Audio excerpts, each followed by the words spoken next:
अनंत गुणों के भंडार विद्यार्थियों, आज हम पढ़ने जा रहे हैं कुंवर नारायण की कविताएं, कविता के बहाने और बात सीधी थी पर। पहले प्रस्तुत करते हैं कविता के बहाने इस कविता को। आखिर कविता है क्या, कविता के क्या मायने हैं, सबसे पहले हम समझें।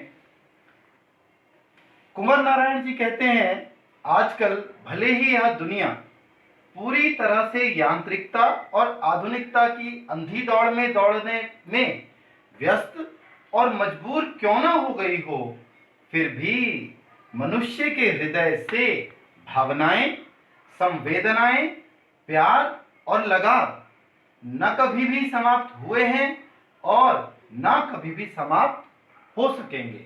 इसीलिए कविता का वर्चस्व और महत्व आज भी है और आगे भी बना रहेगा, क्योंकि आज भी कविता अर्थात काव्य हमारे लिए मां समान है, पिता समान है, प्रेमिका के समान है और सपनों की दुनिया में ले जाने वाली एक सच्ची साथी के समान। आखिर ये कविता क्या क्या करती है, इस कविता के हमारे जीवन में कितने गुण, लाभ और महत्व है, आइए इस छोटी सी कविता के माध्यम से ही कविता के महत्व को सीखते हैं।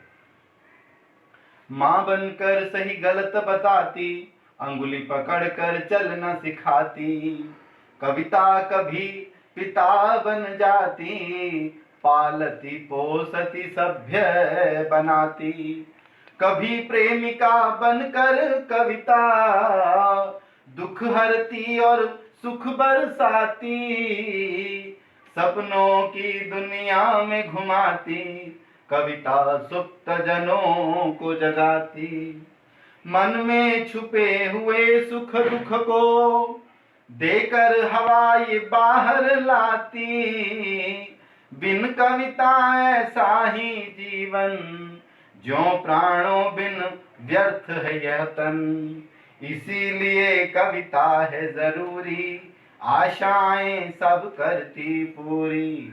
आओ पढ़ें कविता के बहाने, क्या क्या गुण हमने अपनाने, आओ पढ़ो कविता के बहाने, क्या क्या गुण हमने अपनाने। तो देखिए, पद्म भूषण कवि कुंवर नारायण जी का परिचय, जिन्होंने इतनी सुंदर कविता लिखी कविता के बहाने। इनका जन्म हुआ 19 सितंबर 1927 को फैजाबाद, उत्तर प्रदेश में। इनकी प्रमुख रचनाएं हैं चक्रव्यूह, परिवेश, हम तुम, अपने सामने, कोई दूसरा नहीं, इन दिनों, ये सब काव्य संग्रह हैं इनके। आत्मजयी, वाजश्रवा के बहाने, ये प्रबंध या खंड काव्य इनको कहा जाता है। आकारों के आसपास, ये इनका कहानी संग्रह है। आज और आज से पहले, ये इनका समीक्षा ग्रंथ है। और मेरे साक्षात्कार, ये इनका साक्षात्कार का सामान्य ग्रंथ है। प्रमुख पुरस्कार हैं इनके साहित्य अकादमी पुरस्कार, कुमारन आसन पुरस्कार, प्रेमचंद पुरस्कार, लोहिया सम्मान, कबीर सम्मान, व्यास सम्मान, ज्ञानपीठ, ये साहित्य के क्षेत्र में सर्वोच्च सम्मान है विद्यार्थियों। और पद्म भूषण सम्मान, जो भारत स्तर पर तीसरा सर्वश्रेष्ठ सम्मान है। इतने बड़े सम्मान के योग्य हैं कवि, और इनके विषय में हम साहित्यिक परिचय जानते हैं। नई कविता आंदोलन के सशक्त हस्ताक्षर हैं कुंवर नारायण। अज्ञेय द्वारा संपादित तीसरा सप्तक 1959 के प्रमुख कवियों में रहे हैं ये। इन्हें अपनी रचनाशीलता में इतिहास और मिथक के जरिए वर्तमान को देखने के लिए जाना जाता है। वर्तमान को ये देखते हैं, समझते हैं। कहा जाता है इन्होंने विदेशों की, बहुत सारे देशों की यात्राएं की हैं, तो इनका वैज्ञानिक अनुभव इनको भावनाओं के साथ, विज्ञान के साथ भी जोड़ता है। यद्यपि कुंवर नारायण की मूल विधा कविता रही है, परंतु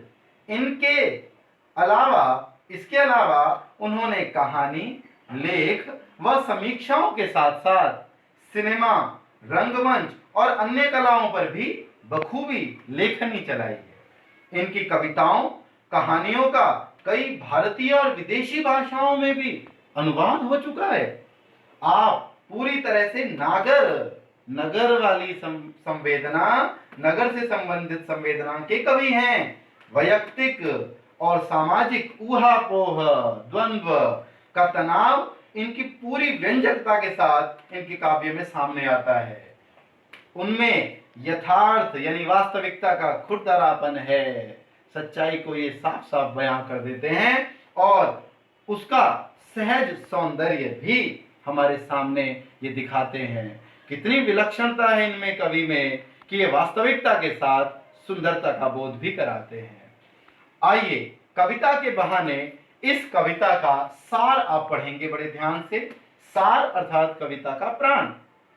प्रस्तुत कविता में कवित्व शक्ति का वर्णन करते हुए, आखिर कवि के पास जो शक्ति है उस शक्ति का वर्णन करते हुए कविता की व्यापकता, सब जगह छा जाने की योग्यता को दर्शाया गया है।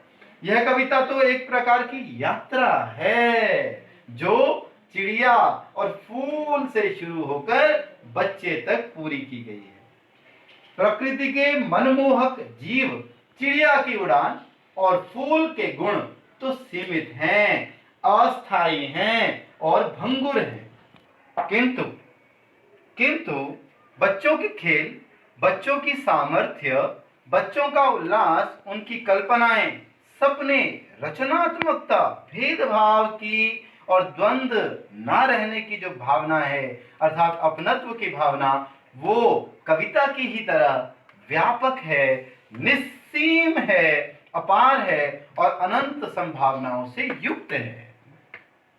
कविता देश, काल, जाति, भाषा, धर्म, रंग रूप से परे केवल आनंद, उत्साह, उमंग और सकारात्मकता प्रदायनी है। पॉजिटिविटी ये कविता हमें प्रदान करती है। ये कविता का सार चल रहा है। जिस प्रकार बच्चों में विकास की भावना होती है, उमंग होता है, उत्साह होता है, क्षमता और अद्भुत ऊर्जा होती है ना, उसी प्रकार कविता में भी विलक्षण कल्पना है, भाव है, विचार है, रस है और चमत्कार होता है। अतः बच्चे और कविता दोनों ही असीमित आशा, रचना और समुचित भावनाओं के धनी हैं और वही इस कविता के बहाने में आप सीखने जा रहे हैं। तो आइए इसका सस्वर शुद्ध वाचन गायन करते हैं ताकि इसका और रसास्वाद आनंद आपको प्राप्त हो सके। कविता एक उड़ान है चिड़िया के बहाने, कविता की उड़ान भला चिड़िया क्या जाने। बाहर भीतर इस घर उस घर, कविता के पंख लगा उड़ने के माने। चिड़िया क्या जाने, चिड़िया क्या जाने। कविता एक खिलना है फूलों के बहाने, कविता का खिलना भला फूल क्या जाने। बाहर भीतर इस घर उस घर, बिना मुरझाए महकने के माने। फूल क्या जाने, फूल क्या जाने। कविता एक खेल है बच्चों के बहाने, बाहर भीतर यह घर वह घर, सब घर एक कर देने के माने। सब घर एक कर देने के माने। बच्चा ही जाने, बच्चा ही जाने, बच्चा ही जाने, बच्चा ही जाने। इस कविता के सस्वर गायन के पश्चात अब हम इसकी व्याख्या और काव्य सौंदर्य अगले वीडियो में पढ़ेंगे। धन्यवाद।